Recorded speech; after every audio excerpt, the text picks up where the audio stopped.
Yo, Simon here, and I'm gonna teach you guys how I got a full-time engineering job offer at a Fortune 500 company while only having a 2.83 GPA in college. And I got the offer a few weeks before graduating. And through this step-by-step process that I'm about to show you, you can have similar results as me so that you will get a job before you even graduate as well. I was the kind of student to where I didn't go above and beyond to get an A in classes. I would always just finish homeworks and projects and study for like 1 to 2 hours for a test and did pretty mediocre in those. And in all those classes, I was getting like a B plus or a C, not too crazy. When was this? Like my second year of university, I realized that getting C's is fine. What I found is that most companies do not care about your GPA or whether you were in cum laude or whatever that shit's called, the honors club shit. And they did not care, especially if you didn't come from a target school. I came from a non-target school. So that was the kind of student I was at the time. I was focused on getting internships and staying on top of up-to-date softwares through personal projects. And in my opinion, I think that was the key to me landing a full-time role at an engineering position at a Fortune 500 company. Because instead of focusing, 110% efforts on tests and homework, I was rather just, allocating my efforts towards getting my foot into the door and landing those types of internships and also learning about up-to-date softwares that are relevant to the job market at the time. So moving forward, I was interviewing with all these different types of companies, which was like 3 months before I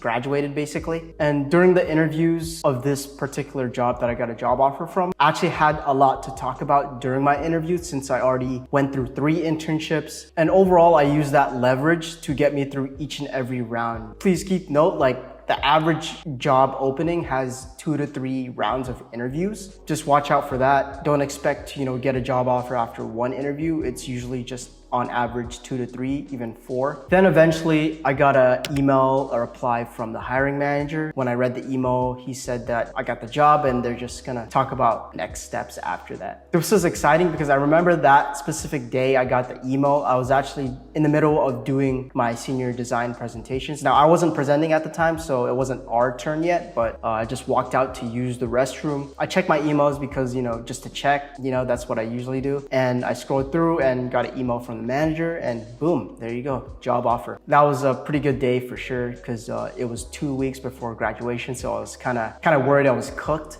when I was graduating and I didn't have a job. So enough about me. Now, how can you get the same results as me? So here's the step-by-step process on how you could land your first full-time offer. First step is the most crucial step. Please watch my video on how to get internships linked above or below. Second step, you want to apply consistently. So same thing as my tip from my last video on how to get internships. You want to apply consistently and tailor your resume. And also make sure you track each and every application that you send in, whether you got ghosted or you got the job offer or you moved on through the interviewing rounds. You want to always track that. You also want to track how many applications you send out as well. If you have that data to begin with, you'll be able to identify the root cause on why you're not landing roles or why you are landing roles. So it's always good to have that data present. So what I used to track this, I didn't use Excel to manually track it. I used and paid for an AI software called Teal,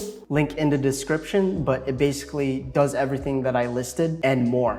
So moving forward, after you apply, you also want to practice your interview skills, whether it's through a friend, family, or it's with your dog. I don't care, bro. Just practice your interviewing skills. With each of the different types of jobs that you're applying to, make sure that you find a pattern, make those questions up so that you could practice those. Make sure that you're not saying any unnecessary stuff like your hobbies. They don't give a fuck about your hobbies, to be honest. They only care about whether you can complete the task or not, or whether you match the job role. So make sure you don't say anything unnecessary like that. Fourth step is a major game changer for me. After all your interviews, make sure that you compile and send an email thank you letter to the hiring manager or to the HR or whoever interviewed you. And make sure you follow up with them every 1 to 2 days after the interview, so that you'll know the status of your job application, whether you got rejected or they're just trying to move on and gather more information about other candidates. You always want to stay up to date with those. You can't always rely on them to reach out to you, so you always have to take that initiative. So overall, that's how you will stand out from other applicants. Because it's a competitive market, so you always want to stand out and make yourself different from everyone. That's how you will get your full-time job offer. Bonus tip 2, I would say in these pockets of time, it's always best to apply January through April, or when it's fall, September through November. Those pockets of time are actually when jobs start opening up for applicants to apply. After your interview, even if you think that you're gonna get the job, still apply to other jobs and interview to other companies. Don't stop applying and don't stop interviewing in other companies until you landed that official job offer letter and are actually onboarded into the company. And with all those steps, it will actually make it unreasonable for you not to get at least one job offer.